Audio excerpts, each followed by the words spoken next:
E aí galera, beleza? Como é que vocês estão? Tudo de boas? Então, eu tô muito bem, graças a Deus. E estamos mais uma vez juntinhos aqui reunidos para falar sobre um outro assunto de inglês que é bem interessante. Afinal de contas, se nós falamos inglês, nós poderemos viajar para outros países, concorda? Se nós estudarmos agora, nós seremos inteligentes, ou se nós terminarmos todo esse momento que nós estamos passando, nós seremos mais felizes. Por que eu estou falando essas frases? Porque é sobre isso que nós vamos falar hoje.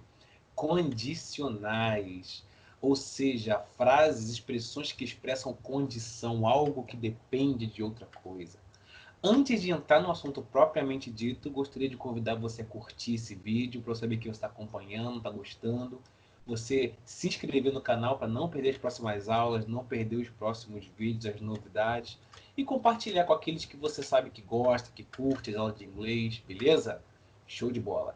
Para aqueles que não puderem assistir o vídeo, não tem problema, porque a gravação desta aula está sendo feita um podcast e vai ser disponibilizado para aqueles que não puderem assistir o vídeo, seja por internet, por algum outro motivo. Beleza? Aqui embaixo do vídeo eu vou deixar um link com atividades sobre essa aula que eu vou estar passando para vocês, não é? Nós vamos estar conversando, essa troca de ideias. E aqueles que não puderem acessar o link aqui embaixo na descrição do vídeo das atividades dessa aula também não tem problema, porque as atividades foram printadas e também serão disponibilizadas para aqueles que precisarem. Beleza? Então, vamos para a aula. Que a aula de hoje é o quê? Condicionais. São expressões que expressam aquilo que depende de uma outra coisa para acontecer. Vamos ver agora como isso funciona. Para que usamos as condicionais? Para falar de coisas que dependem de outras para acontecer. No português, usamos se, não é? A partícula se nessas frases, justamente para identificar essa condição. Normalmente, eles são como pensamentos que temos. Se eu estudar hoje, se eu não estudar hoje, eu não terei um bom futuro. Olha só. Vamos ver como funciona. Alguns exemplos. She will miss the bus if she doesn't leave soon. Ela vai perder o ônibus se ela não partir logo. Outro exemplo. If I have enough money, I will buy some new shoes. Ou seja, se eu tiver dinheiro o suficiente, eu vou comprar sapatos novos. Ou seja, alguma coisa que depende do presente para que aconteça no futuro. Vamos ver aqui, ó. Como a gente monta isso aí? Como a gente cria essa condição? Como vimos nos exemplos anteriores, né, na página anterior, podemos montar a condicional de duas maneiras diferentes. Quais são elas? Primeira forma, começando pelo if. E isso é muito importante porque essa é a maneira mais comum de se começar a frase. Se eu, blá blá blá blá blá, não é? Se nós fôssemos, se ela, é o se, é o mais comum. Vamos ver como funciona. Nós temos o if, depois o sujeito número 1, não é? O sujeito da primeira frase, depois o verbo principal, que é justamente a ação que vai acontecer, e o complemento, como sempre, opcional, porque você não é obrigado a usar complemento. A gente vai ver um pouco disso mais para frente. Depois, a parte 2, sujeito número 2, que pode ser o mesmo que o sujeito número 1, dependendo da situação. Will, tem que ter o will na frase, assim como tem que ter o if. Lá no início da primeira frase, tem que ter o will agora, depois do sujeito na segunda frase, segunda parte, né? Depois da vírgula. Depois o verbo principal da segunda frase e por último o complemento, que também pode ser opcional. Vamos ver o exemplo. If I study today, I will be free tomorrow. Ou seja, se eu estudar hoje, qual é a consequência disso no futuro? I will, eu vou, né? I will be free tomorrow. Eu vou estar livre amanhã. Ou eu estarei livre amanhã. É sempre uma ação no presente que causa uma consequência no futuro. Ó, tá em português. Segundo exemplo. If you run fast, you will get tired. Ou seja, se você correr rápido, você vai ficar cansado. Então, qual é a ação do presente? Correr rápido. E qual é a consequência disso no futuro? Ficar cansado.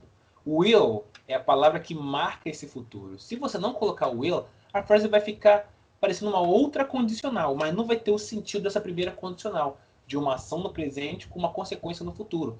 Porque o will é o principal marcador de futuro. Sem ele, a frase não vai dar ideia de futuro mais, entendeu? Assim como se você não colocar o if no início da frase, vai parecer que é uma afirmação. Eu vou estudar hoje, eu vou estar livre amanhã. Não parece uma condição mais. Então, o se é tão importante na primeira frase, o if, como o will é na segunda frase. Beleza? E por último, mas não menos importante, last but not least, if the dog barks, não tem complemento. Our neighbors will awake. Se o cachorro latir, nossos vizinhos vão despertar. Olha que interessante. Na terceira frase não tem complemento, certo? Isso indica que o complemento ele pode vir ou não. Ele pode ser simplesmente omitido. Então, tem que ter aquela sequência ali. Agora vamos começar pela segunda forma. Que segunda forma é essa? Em vez de a gente começar pelo se e depois pelo if e depois ir para o will, vamos começar com o will na primeira parte e o if na segunda parte. Vamos lá. I will be free tomorrow if I study today. Observa que é a mesma frase que nós vimos anteriormente, só que com a ordem trocada. Em vez de eu falar que se eu estudar hoje eu vou estar livre amanhã, eu preferi começar falando eu vou estar livre amanhã se eu estudar hoje. Mesma coisa a segunda. You will get tired if you run fast. Você vai se cansar ou vai ficar cansado se você correr rápido. Our neighbors will awake if the dog barks. Nossos vizinhos vão despertar se o cachorro latir. Então foi a mesma coisa que as anteriores, só que de uma ordem inversa. Agora, antes de a gente entrar nesse próximo assunto, deixa eu frisar uma coisa aqui, que a gente vai rever no futuro. A gente vai rever no futuro na observação que vai vir. Observa que tanto na primeira forma que nós vimos, como agora na segunda forma, na frase 3, simplesmente não tem complemento. Por quê? Para a frase ficar completa, ela só precisa de sujeito e verbo. O complemento é opcional. Ele não é obrigatório, ele não é essencial. Nas primeiras, até que precisou um pouco, não é? I will be, eu estarei livre amanhã. Esse livre amanhã seria o complemento. Assim como ficar o quê? Cansado. Seria o cansado, o complemento do ficar. Só que na terceira, a gente percebe que ele é totalmente dispensável, o complemento. Não preciso de complemento, eu posso parar no verbo, na ação. Os nossos vizinhos vão despertar. Ele não precisa de mais nada, entendeu? Ele não precisa de uma continuidade nisso. Ele já está dizendo toda a ideia que ele precisa claramente aqui, entendeu? Então eu não preciso colocar mais alguma informação depois desse verbo. E nem na segunda frase, se o cachorro latir. If the dog barks. Aqui já está completo a ideia, beleza? Agora vamos para a terceira pessoa, he, she, it, nesse samba, nessa loucura. Os verbos sofrem algumas modificações quando o sujeito da frase é he, she, it. Ou seja, quando a gente tem o sujeito he, she, it, ou um nome de uma pessoa, ou um nome de um objeto, ou um nome de um animal, o verbo vai precisar respeitar aquelas regras lá daquele assunto que nós vimos no simple present, da terceira pessoa, lembra?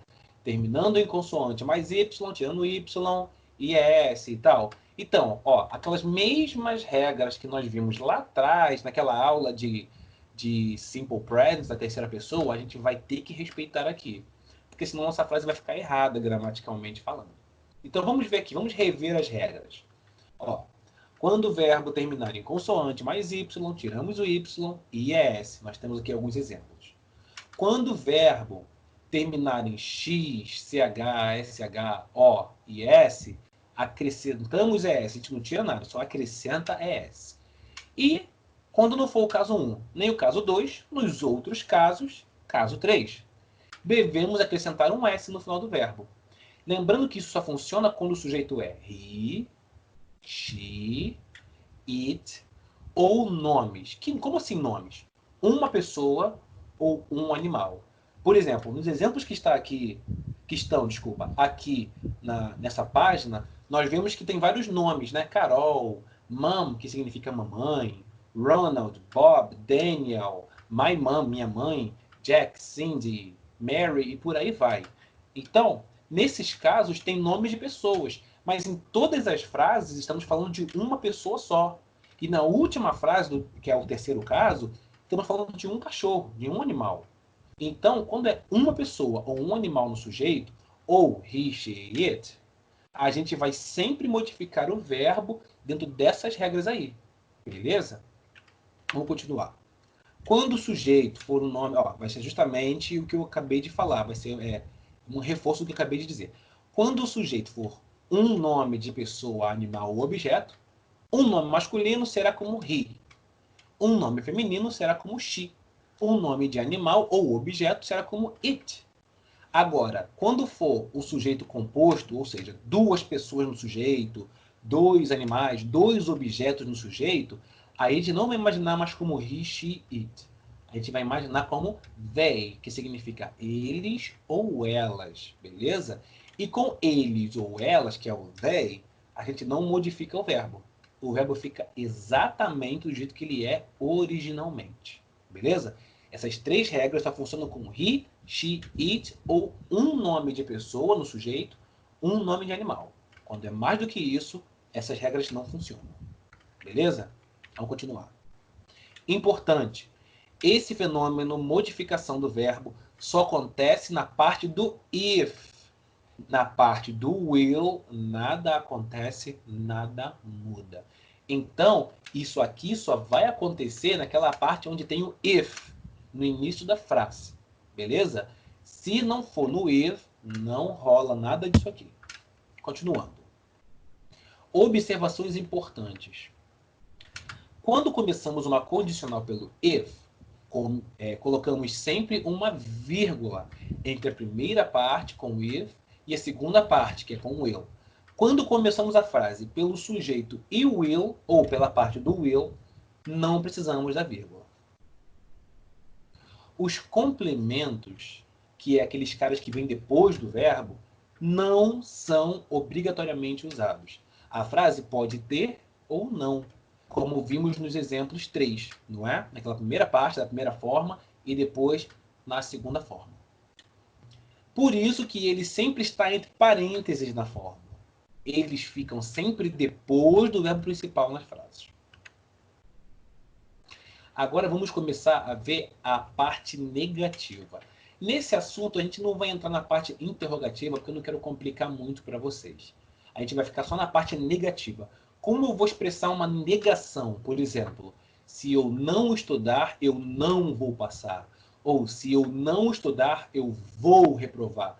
Ou se eu estudar, eu não vou reprovar. Como botar a negativa na primeira ou na segunda parte? Lembrando que primeira parte é if, segunda parte, will.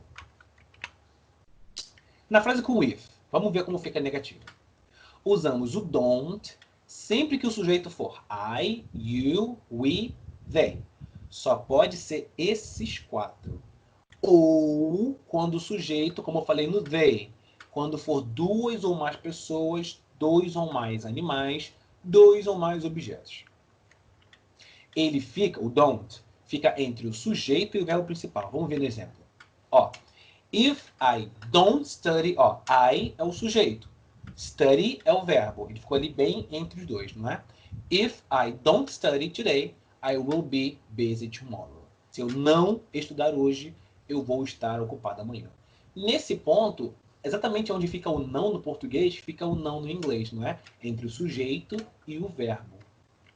A ação. If you don't run fast, you will get... Perdão. You will get well. Você vai ficar bem. Ou you will be fine, you will be well. Próximo. Vamos agora ver com he, she, it. Como funciona a negativa. Lembrando que é he, she, it ou um nome de pessoa no sujeito, um nome de animal ou um nome de objeto. Usamos o doesn't se o sujeito for he, she, it. Ele também fica entre o sujeito e o verbo principal. Vamos ver. If the dog... the dog são duas palavras, mas é um animal só. O cachorro. Beleza? If the dog doesn't behave, se o cachorro não se comportar ou comportar-se, our neighbors will awake. Os nossos vizinhos vão acordar ou vão despertar. If she doesn't finish the exam, she will fail this semester. Então é só colocar o doesn't quando o sujeito for he, she, it, um nome de pessoa ou um nome de objeto. Agora, quando o sujeito for I, you, we, they e dois ou mais nomes de pessoa, dois ou mais nomes de objeto, dois ou mais nomes de animal, eu vou usar don't entre o sujeito e o verbo. Observe que no exemplo 1, o sujeito the dog, como vimos na página third person, ele funciona como it. Além disso, quando colocamos o doesn't na frase, o verbo fica na forma original. Como eu falei, não é?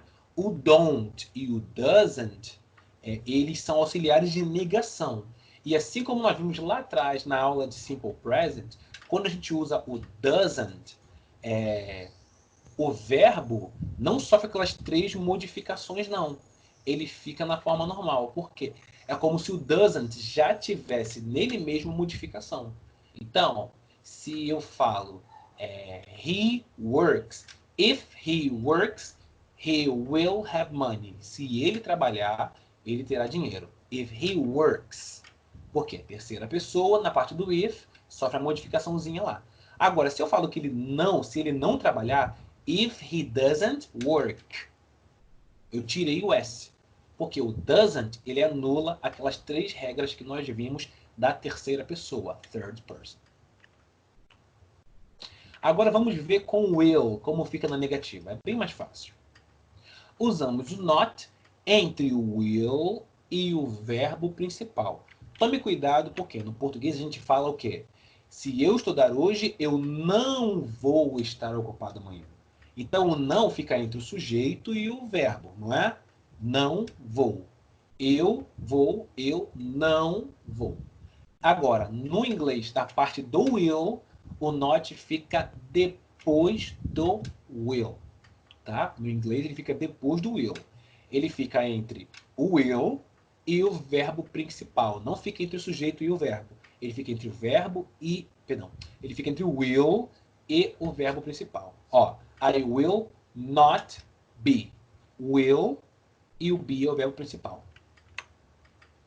If you run fast, se você correr rápido, you will not get well. Você não vai ficar bem. You will not be well. You will not be fine. Você não estará bem. Get também pode ser traduzido como chegar. Então, se você correr rápido, você não vai chegar bem. Você não vai estar bem.